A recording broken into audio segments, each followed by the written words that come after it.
দেখো এখানে গুরুত্বপূর্ণ জিনিস হলো, তাহলে আমরা হলো পুরাটাকেই আমরা হলো কি করেছি, নগদ টাকায় লিখছি 19,500। তার মানে এই টাকাটাই হলো ব্যাংকে জমা দেওয়া হবে। নম্বর কি বলেছে, পণ্য ক্রয় 28,000 টাকা, যার মধ্যে 9,000 টাকা নগদে পরিশোধ করা হলো। পণ্য ক্রয় করা হয়েছে 28,000 টাকা, আমাদের কিছু যায় আসে না।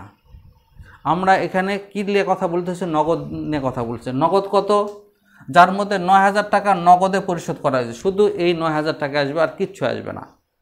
তাহলে ঠিক আছে, 9 তারিখ দেখো পণ্য ক্রয়, পণ্য ক্রয় মানে কি, পণ্য ক্রয় করতে টাকা চলে যায়, তাহলে এটা বসবে কোন দিকে, বসবে হলো ক্রেডিট দিকে। কোথায় বসবে, ক্রেডিট দিকে বসবে, ঠিক আছে।